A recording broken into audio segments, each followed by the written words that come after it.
You know, when you figure out what you value and you understand who you are and what you came from, and then you have these values and you cut away from anything that takes away from these values, all of a sudden you start to create something solid. You get to the essence when you cut away anything that takes away from what's important to you. So this is also a clearing up of confusion, where if you don't feel like you know who you are, or if you feel like you don't really know who you belong with, like you kind of feeling lost in some way.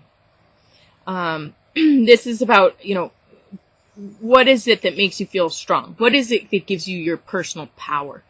How do you feel that sense of empowerment? How do you feel that I am, and I have survived, and I have prevailed, and now I am?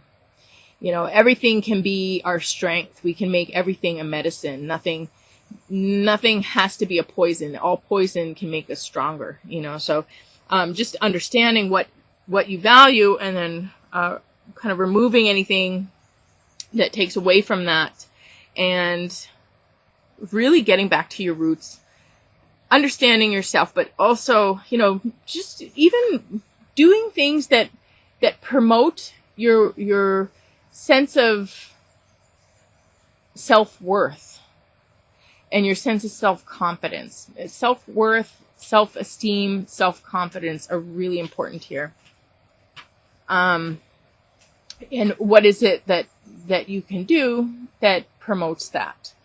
For me, I always tell people I love taking classes. I always feel when I'm a student, I feel it allows me some empowerment to grow and become strong again. So, you can always take classes, or, do, maybe even do support groups, or there's lots of things that you can do. Look up in, your local pages, what events are going on that might be of interest to you, and, get involved in some event that is, promotes your sense of self-worth, or your sense of excitement for yourself and your life. And, strengthen your sense of self here, so that you feel strong in your worth, in your confidence, in your esteem, and then start to cut away anything that takes away from what's most important to you. And then we move into projections. This is flower, and it has to do with psychic influence and projections. And people really influence us. Who you choose to hang out with, who you are around, who you listen to, who washes your brain. It really does. As much as we pretend like we can not listen to it or not let it affect us, it does. People influence us. So it's about seeing what people are projecting onto us, and knowing that is them. Use that as your reading screen to understand who these people are. And don't take it into yourself. And then you have your own projection, and that is your strength, and that's your power, where you can project onto others. But you got to be careful when you project onto others. I'm assuming, because everybody's watching this, that you're projecting positively on others, with your rose-colored glasses. Or maybe not. Maybe there's some issue you're projecting onto other people. But regardless, you gotta know who they are beyond your projection. Not everybody is the same. Everybody's different. So we feel like we can feel comfortable with ourselves if we think everybody's like us. Or we can feel comfortable with other people if everybody's like us. But that's just not true. When we project, we can make them feel similar, or we can make ourselves feel similar, but it doesn't actually change the actual situation. So, just be careful with your projections, and know that, you're influencing them. And also be careful with what is influencing you. But, besides the projections, we have this other card that is a really healthy card in relationships. It is the Two of Cups, but it's like really positive influence on each other, like a positive influence that lasts a lifetime, even if the relationship doesn't last, but just really positive, life-changing influences. So the story with Quinto is she always had this like autism to her, or she was always kind of freaking out about things all the time, and then she met Loki, and she totally changed, and she followed him everywhere, and she was so interested in him, and her whole character changed. And then unfortunately he became very violent, and I just couldn't have him around because I felt that he was a danger to people, and I had a very peaceful chicken farm, and I couldn't have a chicken attacking people all the time. And it was hilarious. We'd be like in the house, and he'd be like in the window looking for us to attack us. It was pretty funny. There were lots of jokes about Loki. But regardless, I had to give him away. It just sucked. But she never changed. She never went back to the way she was. She stayed in the same like happy state. And then she started hanging out with other chickens. So she just was permanently changed by this relationship. It just was nothing but good for her. So, and then we have the rune here of travel and changing of place and seeing a larger picture. And, I almost want to say going away to come home again. It's like being able to really see things clearly. I think that the biggest eye opener on your life is when you go out into the world and experience other things, and then you come back again.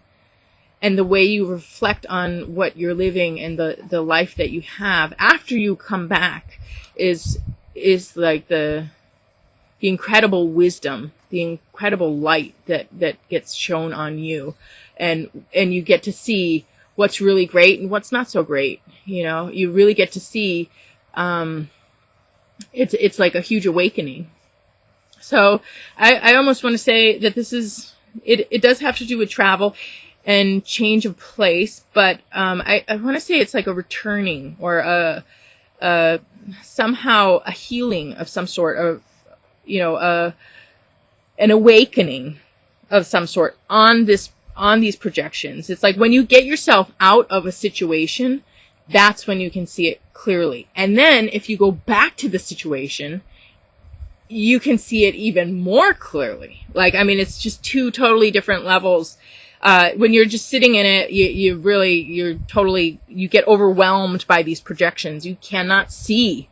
You get so confused and turned around in these projections. And then, you remove yourself and you can reflect on it. And you really get this reflection, and then you go back to it and you're like, oh my gosh, I see it totally different now. I'm experiencing it totally different now. And you live it totally different after that. So in that sense, when I say change a place, it is about seeing from a larger perspective, but change a place where, if you go, I think I just returned to San Francisco after hadn't been there in maybe six years. And it just was such a different place. It's the same place, but it felt so different. A lot of my friends had moved. So many buildings have gone up. Just everything changed. It was not the same place anymore, even though it was, because it was a different time. So as time changes, time and space are tied together. So the actual space changes. What is there is different. What was there before is history. I mean, imagine what your area was like where you're living 1,000 years ago. You think it's the same? I mean, it's totally different, So there's going to be a change in your place, in the world around you, in your sense of home. It's going to be different soon. And there's this awakening and this, moving out of a kind of a being lost or overwhelmed by projections, and having a really positive influence through some trip or some getaway or some new relationship that changes everything for you, changes perspective, changes feeling, and then really gives you that larger perspective when you return. So, yeah, I mean, looking at this, you start out with receiving information, coming back, and then strengthening yourself, really healing, getting through this difficult stuff, and kind of hanging on to your core values, very important.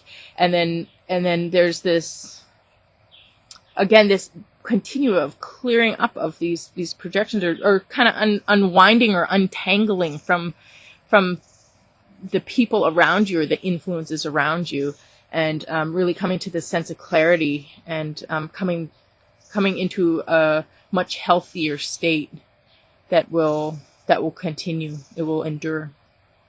And then what is healing? We have birdie baby, which is birds have to do with omens. They have to do with a message from the spirit realm. Birds bring messages from the spirit realm, and so this is birdie baby, and it's about messages, getting information from the spirit realm, and also it has to do with the universe giving birth to something and informing you or guiding you, or even grooming you, preparing you. I always say, it's funny because people get stuck on this, like, oh, it's karma. Why is it happening to you? It's karma. And I always say, no, it's dharma. It's my work and service. This is how I'm learning so that I can do what I need to do in my future. You know, it's my education process. It's what it is, my asset. I'm collecting my assets right now. So it's all how you look at it. And I remember my girlfriend, we even talk about that with relationships. She'd say, you know, it must be a past life thing. And I'd always say, really? I always think that when I meet a guy and it doesn't work out, that he's preparing me for the next one, or he's preparing me for the guy I'm going to end up with. You know, it's like you get these lessons, or you get these pieces of understanding these experiences of growth and knowledge, so that you have that under your belt for when you do meet the person you're going to marry. You're ready. You know what to do. So, it's about the universe giving you what you need and preparing you for something that you're going to be a part of, or something that's going to be born into this world that you're a part of. So birdie baby is something beyond the individual, but includes the individual. So if you look at any, major movement in time, any, major revolution or pivotal moment in time that changes the course of history. This is the concept of birdie baby. This is the concept of it was meant to happen, and the whole universe conspired together to make it happen. So there's a power beyond people that people can tap into, but it actually, it's beyond the people. The people are the players, but it's beyond the people, and it works out for the people. It organizes the people. It brings the right things at the right time, the right elements at the right time. It gives birth to something. Even our universe, the way the earth is situated to the sun, and the degree of it, and, everything about the earth that allows it to have life is a miracle. If it's, 2 degrees off this direction, or, 2 degrees off in the other direction, there's nothing. Nothing happens. No life. For life to have been born, for the spontaneous arising of the first cell, if the conditions were a little bit this way, a little bit more that chemical, a little bit more of this chemical, forget it. Nothing. Couldn't happen. But the universe is so precise in its birthing process. So that miracle of birth that the universe continues to play out over and over again is happening now, and you are a part of it. And then we have, so we have the 2 diamonds, and this is very earthy. So this is like things in the physical world really changing for you. And we have Amma, the Queen Mother, who provides for everybody, takes care, just that relief of like, oh, mom. But it's not just mom. It's like mom to everybody. It's like community mom. She's always a mother to a community. She heads an ashram, or she heads a village, and she is able to allocate resources, get resources, provide physically, provide spiritually, provide emotionally. So all of a sudden you have a safe place, and you have a place where you can heal and grow and feel good. And it's combined with Ansus, the rune of insight and communication, and getting messages. Again, it's kind of like I was talking about getting those messages with Birdie Baby, but getting vision and definition, having understanding the words and the names, the labels, the clear insight. And oh, poor chicken. That's yes, and the young immature chicken is chasing Chai, which means yes. I gotta do something about that guy. I really love Chai. He's such a cute little chicken. But anyway, we'll get out to the live chicken oracle. But that's a little message for you. He's the young man, I call him, and he's immature. He's like a adolescent.